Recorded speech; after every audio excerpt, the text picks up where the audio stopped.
जय झूलेलाल। अॼु असां ठाहींदासीं ड्राई फ्रूट सां भरियल सिंधी अटे जा लॾूं, ॾाढा टेस्टी और ताक़त वारा।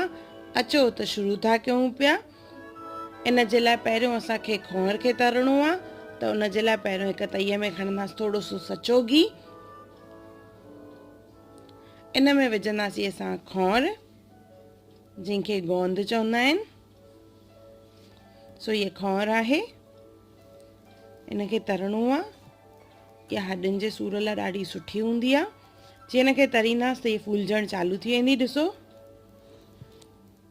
जीअं पॉपकॉर्न या साबूदाणा तरबा आहिनि उन ई तरह पहिरियों बाहि तेज़ रखणी आहे, उनखां बाहि पोइ सिम करणी आहे। मतिलबु घटि बाहि ते हिनखे तरणो आहे, न त अंदरां इहे कचा रहिजी वेंदा। अहिड़ी तरह सॼी खोण खे असां तरे वठंदासीं।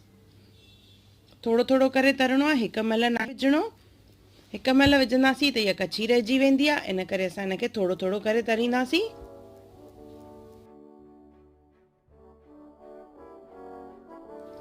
इहा खोण तरजी वई असांजी। हाणे असां हिनखे पीसींदासीं। मिक्सी जार में विझंदासीं हिनखे, उन खां पोइ पीसणो आहे हिनखे।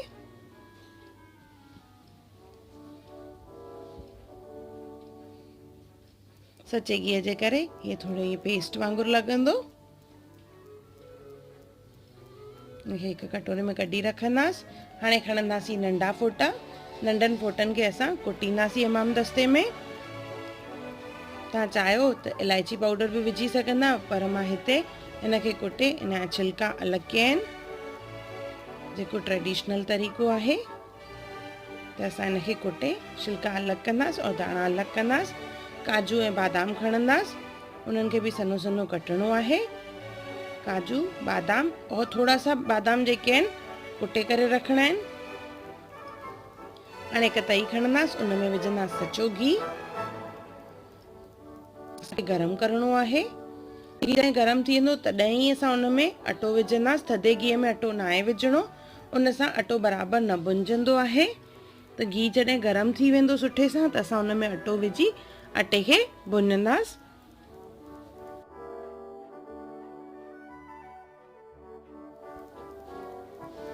धीरे धीरे करे भुञंदा वेंदासीं हिनखे। अञा हिन में अटो पवंदो त थोरो सो अटो ॿियो बि विझंदासीं हिन में। हाणे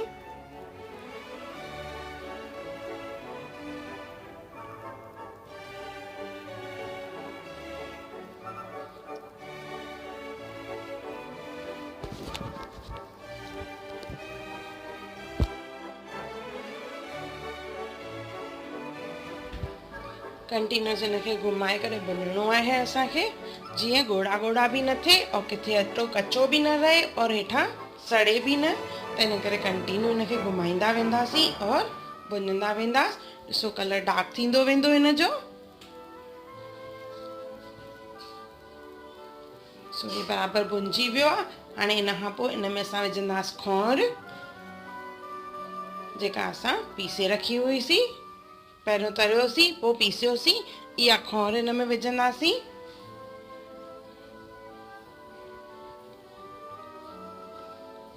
इन खां पोइ गैस बंदि करे असां तईअ खे हेठि लाइ छॾींदासीं और चङी तरह मिक्स करणो आहे।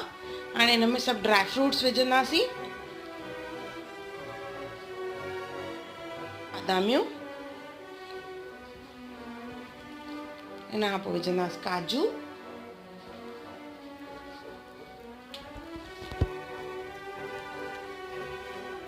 किशमिश,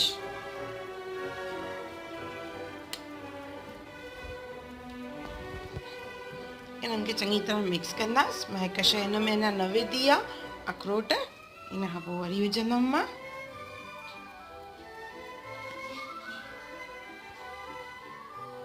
इन में अखरोट विझंदासीं, चङी तरह मिक्स कंदासीं।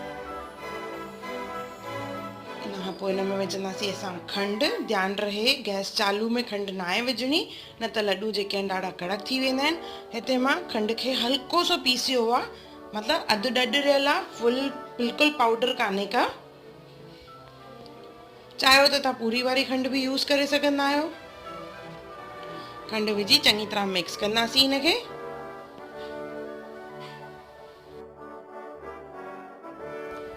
थधो करण खां पोइ इन मां नंढा नंढा लॾूं ठाहींदासीं असां। हथ में खणण जहिड़ो हुजे, जाम थधो न आहे करिणो हिनखे। नंढा लॾूं ठाहिण खां पोइ असां हिननि खे बादामियुनि में रोल कंदासीं, जीअं ॿाहिरों लेयर जेको आहे सॼो बादामियूं अची वञनि। बादामियूं जेके आहिनि सफ़ा पाउडर न आहे खणणियूं, अधु ॾडरियल खणणियूं आहिनि। हल्को सो हथ में घुमाईंदासीं जीअं बादामियूं चिपकी पवनि। ये असांजा लॾूं तयार थी विया। इनखे थधो करण लाइ रखंदासीं। अधु कलाक खां पोइ इन्हनि खे यूज़ कंदासीं असां। अहिड़े नमूने सभु लॾूं ठाहींदासीं। ये असांजा अटे जा ड्राई फ्रूट वारा और खौर वारा लॾूं, सिंधी लॾूं तयार थी विया आहिनि। हिकु दफ़ो ज़रूरु ठाहिजो। हिकु दफ़ो ज़रूरु ठाहिजो और कमेंट सेक्शन में मूंखे ज़रूरु ॿुधाइजो त तव्हांखे मुंहिंजो वीडियो कीअं लॻो। और मुंहिंजो वीडियो ॾिसण लाइ धन्यवाद। अगर तव्हांखे मुंहिंजे चैनल हुनर मुस्कान का ते हिंदीअ में सिंधीअ में वीडियोस पसंदि अचनि था त उन्हनि खे लाइक कयो, शेयर कयो ऐं सब्सक्राइब कयो। और मुंहिंजी नई अचण वारी वीडियोस खे ॾिसण लाइ बेल आइकॉन खे ज़रूरु क्लिक कजो।